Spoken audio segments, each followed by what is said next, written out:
clear on this. If I asked you to give me the best debater in the Sunday presidential debate, number one would be who? Who was the best debater for you? Give me two actually. Number one and number two. You know that I'm a national youth debating judge. Did you know that? Did you know that? Yeah. Yes. So in context, in terms of marking, for the reason that I gave, overall, including detail, I'm waiting to write. I would give it to Mafabi. Mafabi. Yes. Mafabi was the best Yes. debater. Yes. Number two. Number two, Muntu. Hey. So we stop there. Yeah. Because they asked me for two. Okay, which position did you give Bobi Wine?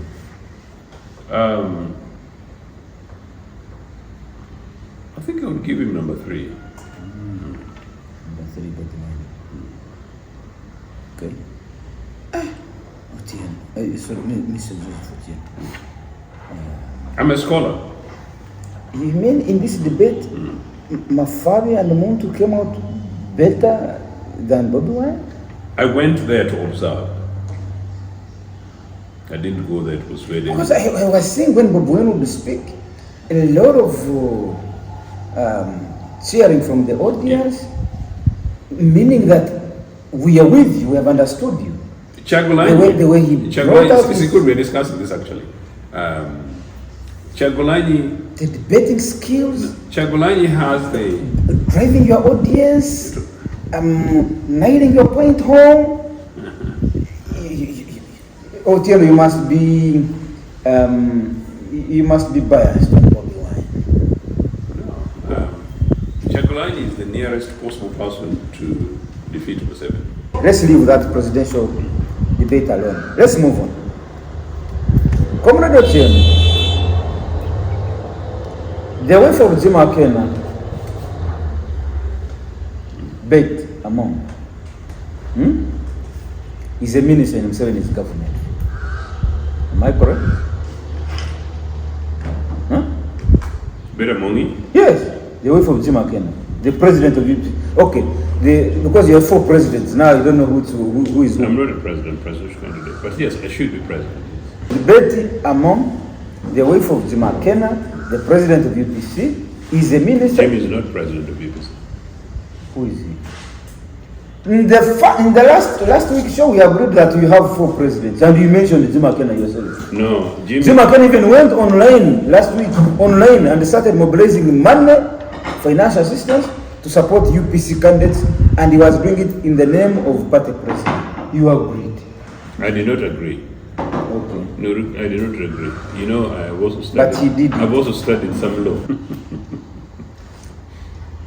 Akena, Jimmy, who failed to qualify to vie for president of Uganda on UPC ticket, and he knows that he's not on the ballot paper, is advising UPC members on January 15th to take his name, when he knows it is not there. So when they asked him, but your name is not there, he said, you write my name there. Write my name, Jimmy Akena. Jimmy Akena, and then tick.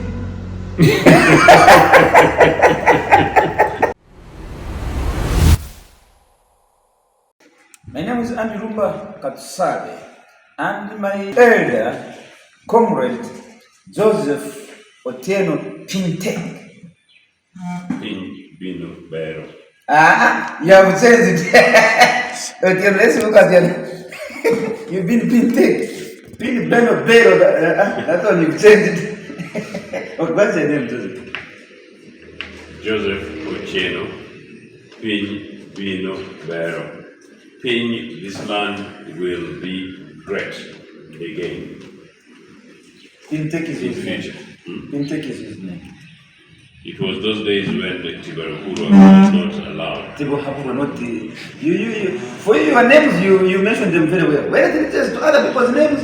You sarcastically want to. It's not sarcastic. Okay, you said Tibarahura. By the way, I'm very good at languages. So where were you? Because that's a difficult name. It's a new name in the vocabulary of Uganda. How many Ugandans know that name? Could you pronounce it again? Tibuhaburwa. Chibuhaburo. How many people know that name? He who is not advisable. Is that the meaning? Yes. He who is not advisable, you cannot advise him. That's the meaning. Ugandans. This is You didn't know the meaning. so then why? You can't correct him. You can't advise him. He's not to advise you. Then how? Why? So these presidential advisors that he has, I think it's just a political gimmick that he just finds something for you to survive and stop making noise. I have seen he has given Betty Kamia, the former IGG, he has created a slot for her. That's my Mlambo, leave her alone. Yeah, that's your Mlambo. So you are biased. When other people are not your Mlambos, you are castigating those I'm positions. saying leave her alone, but the position of advisor to the inadvisable using my money is unacceptable. Okay. Joseph, say hi to our viewers. We had started in the wrong mood. Say hi to our viewers. Hello viewers, we started in a fantastic note because in the spirit of the Republic of Uganda, the spirit of Pan-Africanism, everything African, everything Ugandan is within the range for us. Yes. Okay, Mr. Ochieno. NMG Nation Media Group brings all of them into one hall, given some time, each one of them, without interruption, but with minimal guidance, to give a glimpse of what your manifesto or what your idea to develop Uganda is like, just a picture. You may not be able to elaborate the entire manifesto, it's very long, but Mr. Ochieno, if they gave you 30 minutes to explain what you do for Uganda, 30 minutes actually is a lot of time. Now, the man who has been in the leadership for the last 40 years, he says, I am not coming there. Now, Mr. Ochieno, all the other 7 candidates are competing for a position that is being occupied by somebody. If we are coming to critique, if we are coming to advise, if we are coming to debate, we are coming to critique what is being done vis-a-vis what I am going to do. Now, the person who is already doing for the last 40 years is not around. Or not doing. I don't know, but I don't know. Those are your words. But now, the other 7 candidates, what are you going to debate against yourselves? That's number one. Because, I mean, you must tackle he who has the ball. So all of us 7 are looking for the ball. Now, the one with the ball has not come to the pitch, but we are going to play football. That's a fantastic analogy. So what is the football? The referee saying I'm around. The referee, the NTV moderators are around. Those are referees. But what is the football? Who has the football? Those are 2. To be No, fair. I want to finish so that you come at once. Number 3, Mr. Ochieno. Is a presidential debate in Uganda a feasible exercise? Is it useful? I keep quiet. Since you've given me so many questions, I'm going to ask for a bottle of water. Please bring him a bottle of water. Water, Mr. Producer. which is not cold because in Agongara, Room temperature. Room temperature, because we can't afford a No fridge. problem. We can't afford a fridge. Then if you want coffee, do you want coffee? And even if there's a fridge, Apart from water, what else do you want? Coffee? I'm just telling you that in Agongara, even if there's a fridge, there's no electricity in my house, there's solar. But look,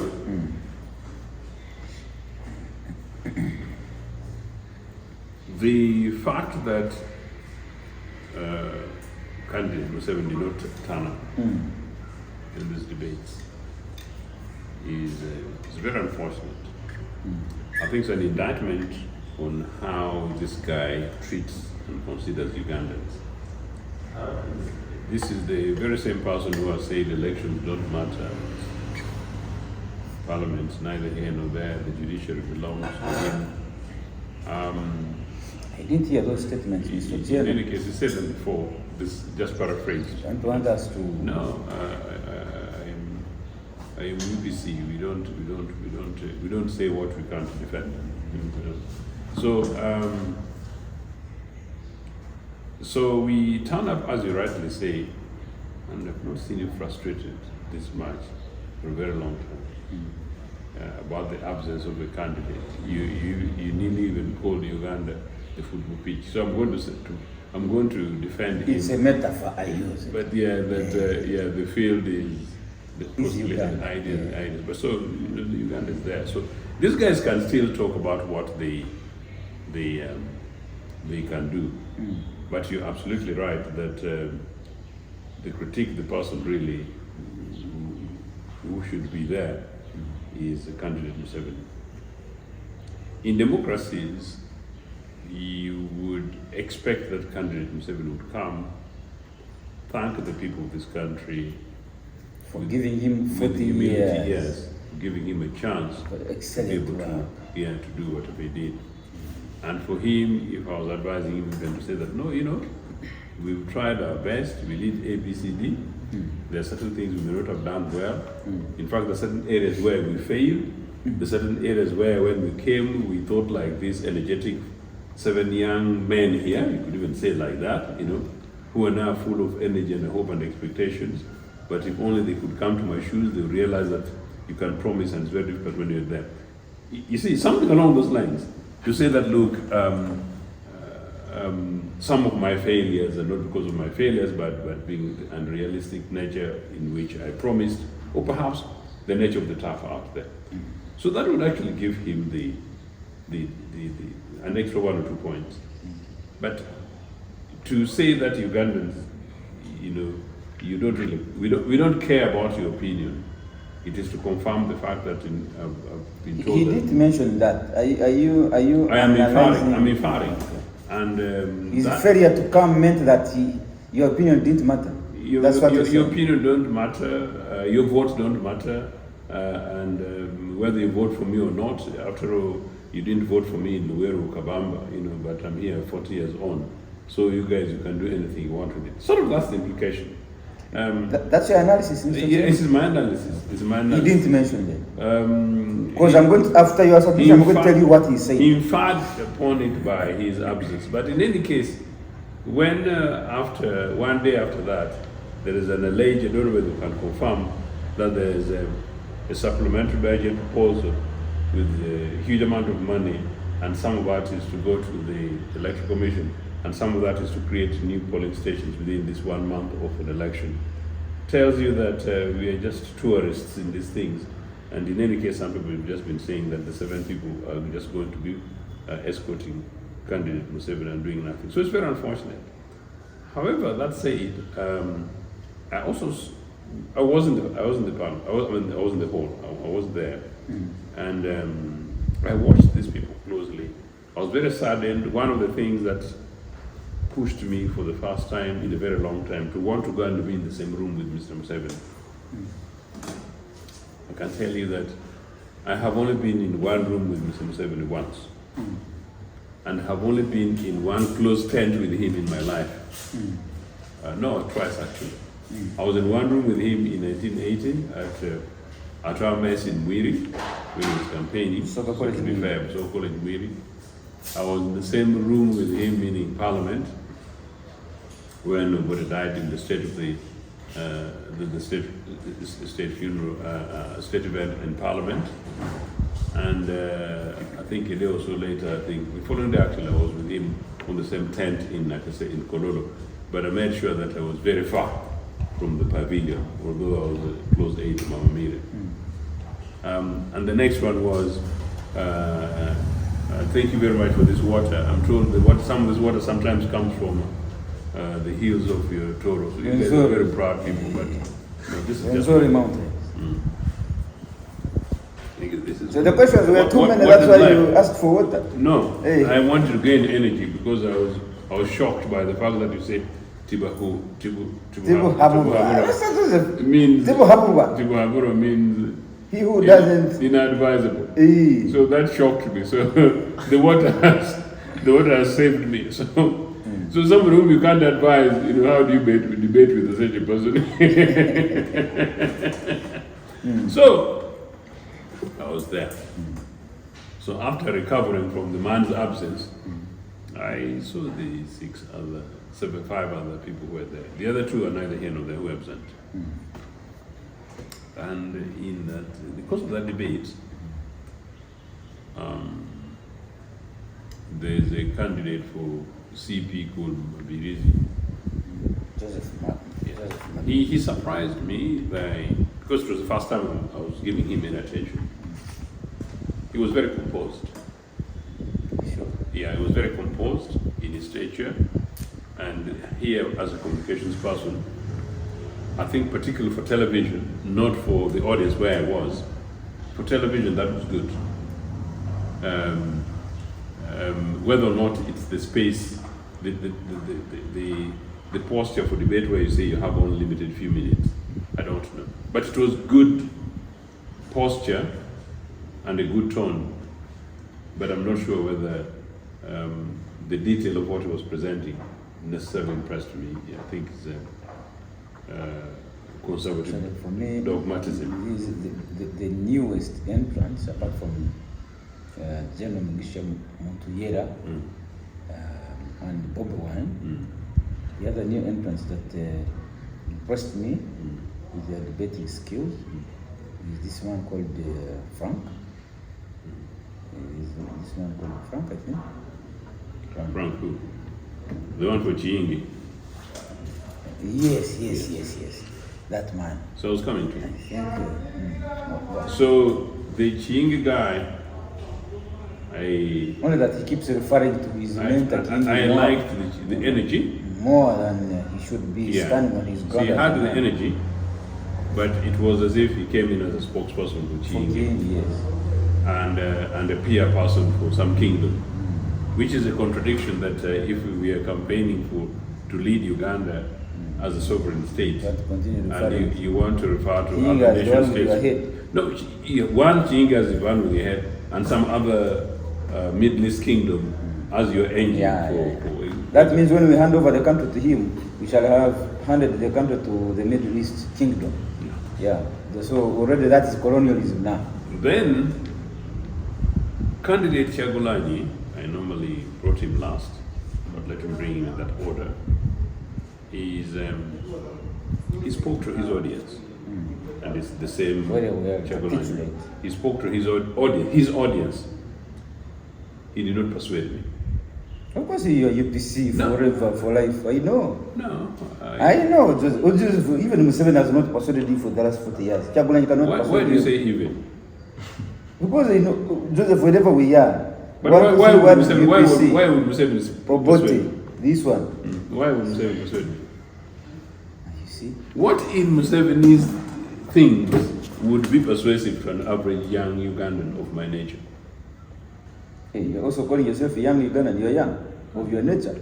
Yeah. Young. Yeah. You're young. Museveni is nearly 90, so... You're in the same... No. You were with him in the 80s in the 80s were kids. For them, they had already been battle beaten. They already caused bad manners in Kampala and others. So when we are looking for a young generation in Uganda, we look for Mr. Ochieno. No. I'm saying I'm only young relative to many of these people. But my ideas are extremely young. My ideas are basically the future. Yeah. So, that guy was speaking to his audience. Bobi Wine. Yeah, he did not pursue. And you are not part of his audience. I'm saying the political context of his audience are his supporters, you know, where his support base. I'm not. But here I'm giving a contextual analysis. And I'm advising him that you need to, if you come to this debate, as you rightly say, you want to convince your audience, but you want to persuade new people to come to support swing voters. And I am a swing voter, particularly the fact that NRA and their systems meant that I am neither candidate nor is my party's values. So he spoke to his audience. I'm not sure that he persuaded me, he persuaded other people. But you're asking my opinion. No. Particularly, and I'll tell you why. Particularly, no, that's not the point. That's not the point. For me, as a hardcore UPC, as a matter of interest, every time I go to spaces, I recruit from NRA, I recruit from FDC, I recruit from DP, the main established political parties. I recruit from people who had stopped and promised never to vote again. And I do so every time. And within the last 3 days, I have recruited an average Ugandan whom I convinced that it is important for them not only to vote, but to vote correctly, and the likely party to vote for is UPC, except that we don't have a presidential candidate. So I do that. So I am simply saying that from Robert's perspective, his biggest strength is youth, and his biggest strength is what he tried to sell, meaning the ghetto. I also lived in the ghetto in Kamosha, by the way. You lived in Kamosha like me? I lived in Kamosha. You also lived in the ghettos? Yes, I lived in the ghetto. Around the Passover Church, Kamosha, there. Indeed. And so sometimes coming to talk about these things, neither here nor there, but this is niche. The time for me to refer to that as my niche would come or may apply. But the point is, so what? You know? So you lived in the ghetto, grew to very successful, and that is credit to Robert, okay? But at a presidential debate level, you want to tell me that this is my lived experience, you know? You want to tell me that on the basis of that, this is what I will do for existing ghetto people. I'll do this to mitigate and make sure we don't have ghetto people in future, people living in the squalid condition, but we will also do this to the broader youth of this country. That sort of is where it should come from, and I am saying that because my strength is I have lived it, kind of stuff. I didn't see much of that, if at all. In any case, on the question of unemployment, which surprised me and disappointed me, that sort of, I expected more from Nandala Mafabi, who in my opinion gave the best depth in terms of critique, and I expected more from Chagulan. You mean you didn't get the best out of Chagulan? That's what I'm saying. In terms of youth issues and youth employment, apart from saying I am part of you, I didn't see it. And here I'm talking about from a scholarly and a communications and political critique perspective. I really didn't see much of it. And so you realize it's not about my prejudices, because my prejudices don't account at this stage. It's basically my critical observation. So that was my disappointment. So it's a big opportunity. It was a big opportunity, in fact, because it was a very specific question. The best person who should have had the best answer for that was Robert. As I said, because that's partly his audience, but partly that's also a constituency to target. In Nandala, because he's a very good figures man, and talked about money is in the hands and things like that, I thought he should have amplified it more. Not that he doesn't know from my perspective, I'm sure he does, but he didn't bring it out enough. Then of course, the other person who many of his supporters are really clapping that they think he came out very well is Mugisha Muntu. Because it's true that he's generally a composed guy. Gregory Mugisha Muntu, the son of my... Again, you're doing the same thing like you do to Museveni. Are you having a problem with the Western names? You mentioned Mugisha Muntu's names, all of them. Gregory Muntuyera, Muntu. Gregory... Is it Muntuyera or Muntuyera? Muntuyera. No. Gregory. Mugisha. Muntuyera. Yes. I've been to... The longest Muntu. I'm a commander ever Uganda had. And the one... 9 years. And the one who was in charge... Nobody has done that. And there was one who was in charge when terror was being waved in northern Uganda. But he's also my brother. You know? Why did you have to add some poison in your brother's? It's not poison. These are contextual facts because we're discussing it. But anyway, Gregory is a fantastic guy. Let me not divert you. You analyze Mugisha. No, he's a fantastic guy. He's a fantastic guy, and I give him credit for having served NRA in the bush, served NRA out, and then had the courage to say, no, this is wrong. He moved out of it and to present himself like that. And he's generally a man of humility, a man of very conscious about the environment, gets the right tone. So on that day, he did what he does best, and that is to try and present the idea that we want systems, structures, institutions. So presentationally, Muntu and Mafabi were my tick candidates at the top, in terms of presentation. So let me even be more clear on this. If I asked you to give me the best debater in the Sunday presidential debate, number one would be who? who was the best debater for you? Give me two actually, number one and number two. You know that I'm a national youth debating judge. Did you know that? Did you know that? Yeah. Yes. So, in context, in terms of marking, for the reason that I gave, overall, including detail, I'm waiting to write. I would give it to Mafabi. Mafabi. Yes. Mafabi was the best Yes. debater. Yes. Number two. Number two, Muntu. Hey. So we stop there. Yeah. Because they asked me for two. Okay, which position do you give Bobi Wine?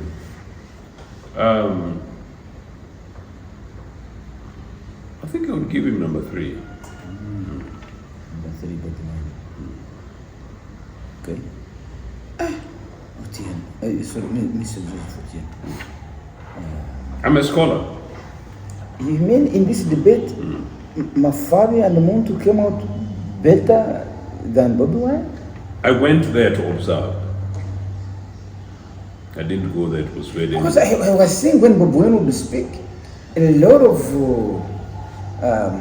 cheering from the audience, meaning that we are with you, we have understood you. Chagulani, the way he brought out it's good we're discussing this actually. Chagulani, the debating skills, Chagulani has the driving your audience, nailing your point home. Ochieno, you must be biased on Bobi Wine. No, Chagulani is the nearest possible person to defeat Museveni. So Chagulani has got the biggest support in this country, apart from inflated or recreated NRA numbers, because we don't do NRA numbers.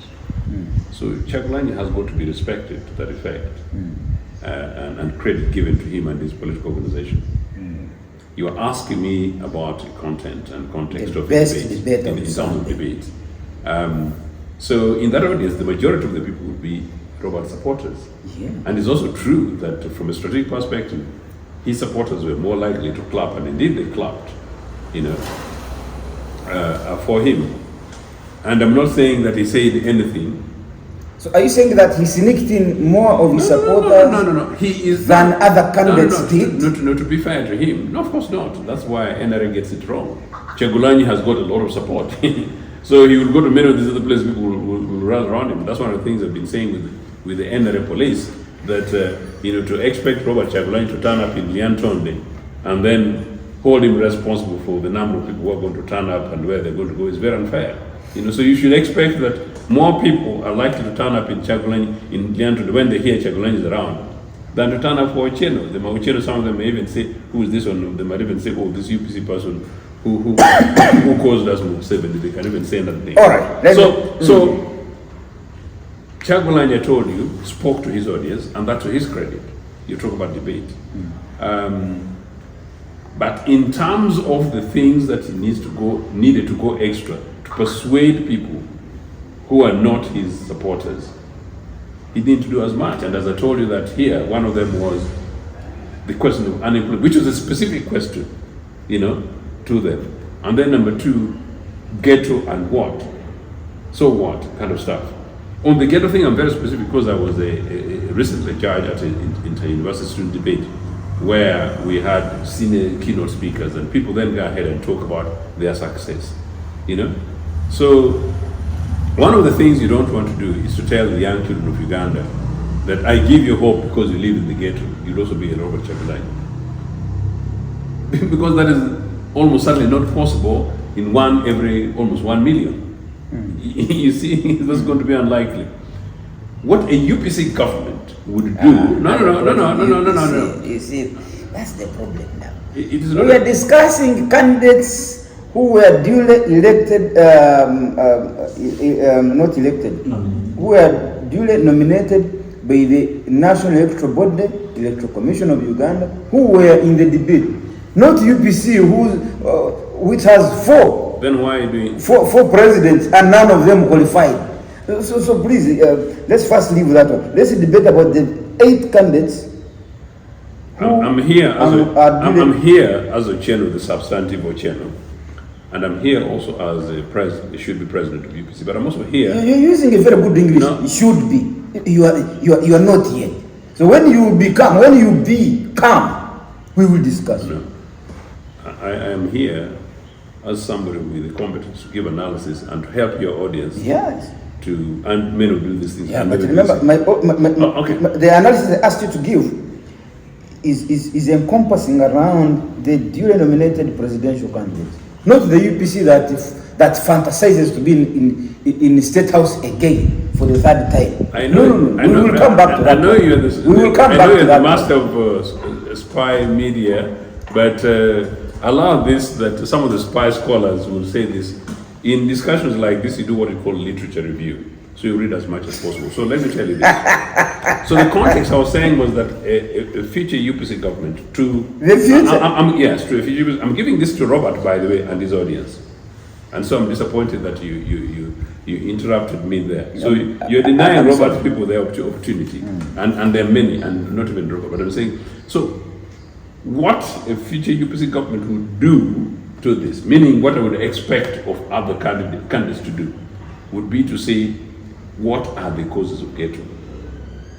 How do people find themselves in ghettos? And what is the solution? Precisely. How do you serve the people of ghetto? How do you mitigate? Ghettos. How do you pick an average young person from ghetto? It must not continue being something good to always pride in. You must be working around eradicating it. It's almost the funny thing that some religious people do and say, you can suffer in your crude poverty, and please don't worry, since your kingdom is heaven. Tomorrow, but for him, he's not suffering. Tomorrow is not, and tomorrow you go and find yourself somewhere around Rubaga, and then you say, then you watch it. Oh, the Archbishop saw me and he waved. Okay, that is hope. So I'm going to go in and then also go to Regitura. No, that is commonsensically not true. That is common sense. That's my point. And by that, it's a very serious point. I know. I see. So really, you expect all presidential candidates, and in any case, actually, I would expect all the presidential candidates to know. I'm just giving them free advice to know that because the strongest opposition presidential candidate is Chabaladi, for whom one of the key good points for him is running with the ghetto. Everybody else to have an answer for this ghetto thing. You see, because you want to outcompete the other. So the 7 guys have got to outcompete themselves on the strengths of one another and quote the weakness of one another in a constructive way, and then go out to outcompete Comrade Museveni. And that's why I told you that for Robert, he did extremely well, exceedingly well, to impress his audience, meaning his traditional support base, But in terms of expanding for me, Ochieno, who was good enough to critique Museveni 45 years ago, please give me credit. 45 years ago, I was able to listen to Comrade Museveni, found him hollow, said no to him in Jesus' name, and 45 years later, I am right. You see, and so as the really students, and let me tell you something else actually in this context. Paul Semogere came to talk to us also. As I said, we were visited by candidate Museveni of UPM. These days UPM is not a word. Comrade Museveni, Comrade Semogere, and Comrade Obota. Now, when Comrade Semogere came, who was the serious contender to Milton Obote, and who was with the DP strong support base in Mwiri, but of course Mwiri was still predominantly UPC school. So DP had about 35% support base in Mwiri, which is still a reasonable support base. And when you find sometimes students, opponents of a candidate can shout and then they can even look 50-50, So they're shouting quite much.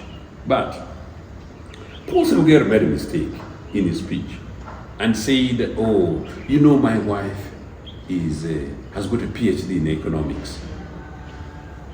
So imagine students of Busoga College Mwiri picked on that and said, this guy is a presidential candidate, He wants our vote as president. And he's trying to ride on the fact that his wife has got a PhD in economics. We are not seeking to elect his wife, we are seeking to elect him. You see, So some of the things are neither here. So in others, I repeat to conclude this. I don't know. Does that Olga and reflect on the recent statement by Honorable Chagulanyi, where in which conference was he, when he said you will be on international media 24/7, BBC, Al Jazeera, CNN, VOA, because you'll be having the most beautiful first lady.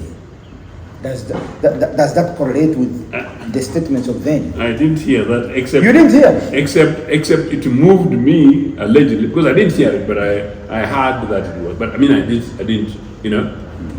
But it just. But moved, this is it moved me. It made me closer to guys who like using X to boast about their wives. You know. You know the guys who use X. You know. Okay, Mr. Museveni's son once said that, look, you know, his wife is TikTok fantastic down there. Let's continue with that. Yeah. So, I think we'll dwell too much on that. So those are the three. Actually, my last question on this would be, I want to ask you, Museveni had his reservations on his decline to attend an NMG organized function. First of all, he says, and this has not just happened on Sunday when he declined to come, but all along, are you aware that NMG is blocked from accessing President Museveni? So, I could not have rejected you to cover me throughout my campaign period because of my reservation, but all of a sudden, turn up for your organized debate. Don't you think he had a reason? Because that's very petty. No, it's not petty. No, it's petty. The president no, said, it's petty, and I'm saying so deliberate, because if you're a president of a nation state and you want to go so petty at the expense of Ugandans, then that is like a sulking little kid. So Ochieno That's consulting a head of state. No, I'm not insult. Oh gosh, me Ochieno, since I was born, I've never insulted. President Museveni has legitimate reasons why he says he doesn't want to be covered by NMG. You cannot go No. If he doesn't want covered by that group because of his political organization, because of his Rwachitura family thing, fine. But in as long as he's the president of the Republic of Uganda, your answer to us. And to pick and choose for us is absolutely wrong. And then too, for you to have been a ruler of 40 years who gained power through claiming that others were democratic and things like that, whatever, you know, is cheek. And then you need to tell us why you don't want to be covered by a nation media group. He has openly said that they are biased. What bias is it? He's failed to prove it. But anyway, that's fair enough. He could choose. NMG is biased. Nation Media Vision Group and Kede TV and his favorites. The objective. The objective. UBC, the objective. The one of William Pike. No. So, William Pike is the one. You know, William Pike ruled New Vision for 20 years. Yeah. The one he was using the bush. You claim you're a Pan-Africanist. Yeah, I know. I don't claim I am who I am. And William Pike. I'm not claiming I am a Pan-African. Why are you not annoyed with me then? No, I'm not annoyed with you. No, together with me to be annoyed about it. No. I will not join in your annoyance. I have to remain positive. Now you're behaving like America. Because America hates Venezuela. All of us should hate Venezuela. This is what you want me to do. No. Museveni thinks NMG is very biased, but these government outlets, Vision Group, UBC and so on, they are very, very objective on national involvement. That's his argument. Actually, he wants NMG to emulate Vision Group. That is perhaps a polity almost close to this country, my Uganda. So anyway, Why are you saying Bambi? Whom are you pitying now? You pity who? Uganda, my people, my country. Look, I still insist that you want to talk to us on your terms. If Ugandan electorate and voters were really fully liberated, they would punish NRA for not turning up in the debate. So their arguments, the excuses, and you don't buy them? No. You don't buy them? No, I don't. Yeah. I don't. Okay, let's leave that presidential debate alone. Let's move on. Comrade Ochieno, the wife of Jim Akena, Beit Among, is a minister in himself in his government. Am I correct? Beit Among? Yes, the wife of Jim Akena, the president of UPC. Okay, because you have 4 presidents now, you don't know who is who. I'm not a presidential candidate, but yes, I should be president. Betty Among, the wife of Jim Akena, the president of UPC, is a minister. Jim is not president of UPC. Who is he? In the last week show, we agreed that you have 4 presidents, and you mentioned Jim Akena yourself. No, Jim Akena even went online last week, and started mobilizing money, financial assistance to support UPC candidates, and he was doing it in the name of party president. You agreed. I did not agree. Okay. No, I did not agree. You know, I've also studied. But he did. I've also studied some law. But look, you can be in trouble with me. Look, Jimmy holds on to the office of the president in Uganda House illegally and unconstitutionally, and in absolute contempt of court, and in disregard of the opinions and beliefs and the mandate of members of Uganda First Congress. Okay, That's another citizen of this country who really disregards the opinion and mandate of citizens. But yeah. Okay, let me paraphrase my statement. Jim Akena, a senior member of UPC, his wife is a minister in himself in his government. Yes. Now you're happy. No, I'm not happy. But that's one of the most traumatic things for me. Okay. Yeah. Now, but don't deviate me from my point. The point is this one. Akena, Jimmy, who failed to qualify to vie for president of Uganda on UPC ticket, and he knows that he's not on the ballot paper, is advising UPC members on January 15th to take his name, when he knows it is not there. So when they asked him, but your name is not there, he said, you write my name there. Write my name, Jimmy Akena. Jimmy Akena, and then tick. Write my name in the ballot paper and tick. Is this supposed to be the advice from a leader, a national leader? Are you not hoodwinking voters? Me? No. I'm not talking about you. Okay. The statements that are coming from a leader of a political party. No, and well knowing a leader of that if there was civic... He's a leader. Jimmy is a leader in his own right. I mean, he's been a member of parliament. He's the son of past president. So, he's still a member of parliament. No, that's right. So from that perspective, yes. But as president, he's not. But carry on. When he knows that when you do that, that vote is invalid. If there was enough civic education by the Electoral Commission, they would actually be teaching them, the audience, the public, some of the things that can lead your vote to be invalid. One of them is by you writing somebody's name that you admire. Irumba Andrew, and then you tick. But you know Irumba Andrew did not, he was not nominated by the Electoral Commission. His picture is even not there. His symbol is even not there. So, what type of UPC leaders do you have, Mr. Chief? That's not he's a leader, but he's a leader in UPC. Oh gosh, there you go to me. It's very difficult to disassociate UPC from him. No, I think it's very unfortunate. What do you think about that? Jimmy's position does not represent the values of UPC that I know. Jimmy's position and advice does not represent the values of UPC that have been part of in the last 45 years. Jimmy's position and some of his advice and the circumstances leading to his position does not represent anything that I know his father would represent. And as his father's permanent spokesperson, I completely disassociate myself with that position of his and with him in that regard. However, he has got a right to tell people to do whatever they so want, but not in the name of Uganda People's Congress. Now, the other day, I saw him taking presidential candidate Chagulanyi Sentamu to his father's grave.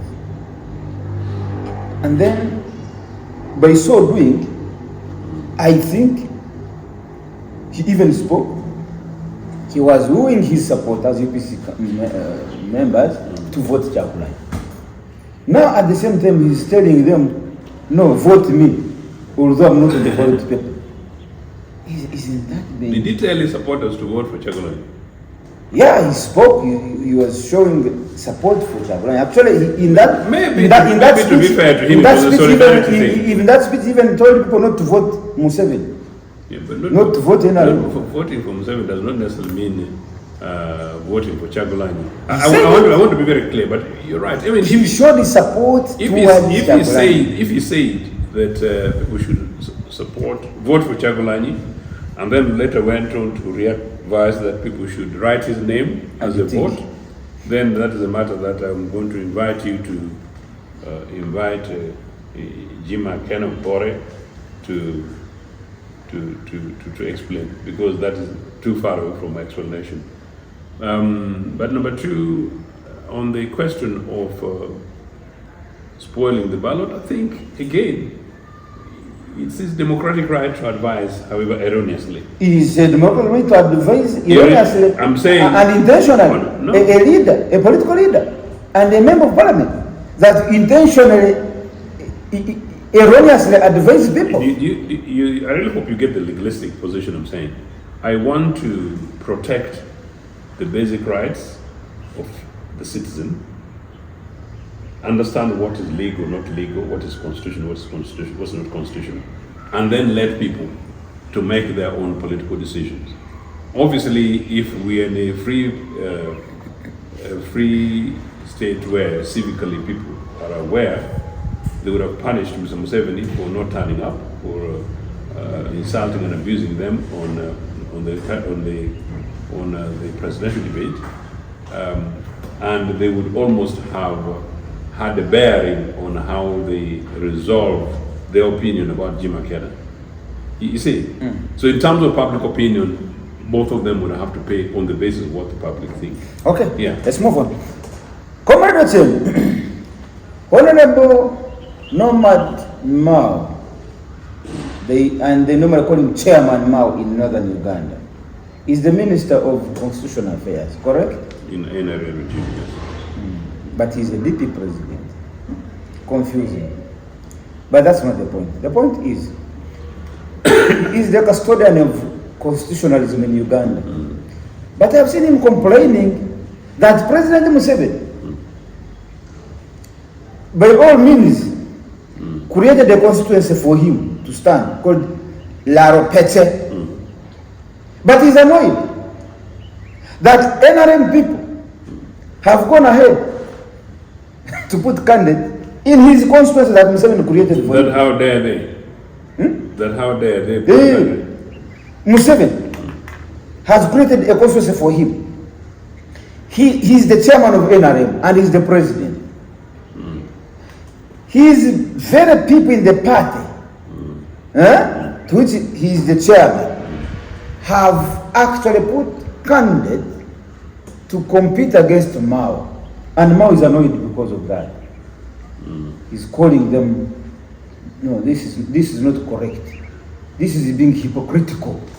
But Mao is the custodian of constitutionalism in Uganda. He knows that it is not even, you cannot even dream about it, that anybody anywhere in Uganda can create a constituency, particularly for a man called Joseph Ochieno or Irumba. I wish they did for me and you. But Mao, who is the custodian of constitutionalism, is complaining, why have you sent people in my constituency, you NRM?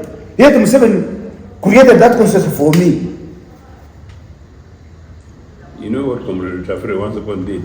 Yes, actually Comrade Tafere also did it. Said, you know, I'm really, really sad. You know, this police, why are you beating people? And it's the minister, and it's the chief minister of the police. That's NRA for you. But no, it's on a serious note, Jim. Yeah, it's very serious. Is that supposed to be coming from nobody more, the custodian of constitutionalism and rule of law? Nobody is a friend of mine. very articulate guy. Yeah. So he's what awesome. is what? By the way, we resemble. Some people say we are brothers. Why do actually you resemble? We met at the Mukasabide's wedding. Nobody more said, "You man, I used to say, you man, you're my brother." Then he said, "We need to investigate our fathers." But actually, you resemble Obama very much. Yeah, we said it. So he's my friend. He's my brother. But so how come you turned up in that wedding and was not invited? When I tell you we UPCs, No, we didn't invite you guys UPC got people. your deals, man. That serves you right. We didn't invite UPC people. UPC, Go ahead with your point. UPC is the national alternative. You people want to, okay, do your things in Laro Peche, you brethren. No, it's a bit it's saddening actually. I saw something last week. I don't know whether it's true. I saw a video doing the rounds with my brother Nobat struggling to get the numbers. I hope it doesn't end that way. Nobat has had an illustrious political career. He was a guild president. I hope it doesn't end in tears. He was a guild president. He's very articulate. He has had a name. He had a big scalp, a bit Bigombe in a big thing, just like Winnie Bienyima beating somebody big in Mbarara those days, against all odds. Norbert has been very critical about Endere. I think it's one of the things in his socials. He talks about Museveni's Basita clan plan of 50 years and he would not be a party to it. But now, of course, you see recently not only is he a minister in the thing, but most importantly, he becomes the official spokesperson of the likely post-Museveni transition, where he says very specifically that the transition is not going to be determined In the ballot paper. in the ballot paper. It's going to be determined where? Either in the basement or In in the some boardroom. corridor room, boardroom somewhere. And he sits in the boardroom. And he sits in the boardroom. So So it means we are wasting you time. need to take Norbert very seriously. But Very possibly. he's the custodian of constitutionalism. Yes. So, And he's telling you your vote doesn't matter. and my point therefore to you is that quarrel to keep us busy, spend our precious time here discussing what we think we're being very deep, but when the decision has been made elsewhere, or maybe discuss Laro Peche from a particular perspective when the reality is in the boardroom, and to then quickly go ahead and write off Norbert Mao, but when he is a nominated member of parliament who becomes anything, or speaker, whatever the case. But he's in the cabinet not as a member of parliament, so he's nominated Ex officio. so it could be anything. But it's very worrying that the rule of law that we thought we pushed towards is now becoming such an elusive reality. The deal between Norbert and Museveni, I've heard from his deputy Bide, who seems to suggest that don't blame Norbert. Norbert went into this deal with the NRA in goodwill.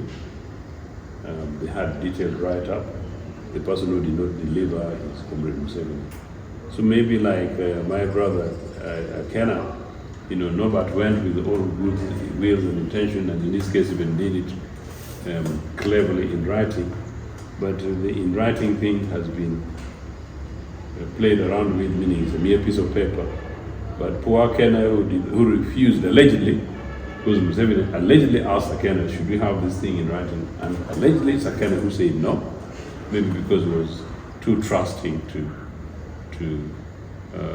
the young man from Rashtura. And so, No demand from at the time he was young, but now he's an old man with a heart from Rashtura.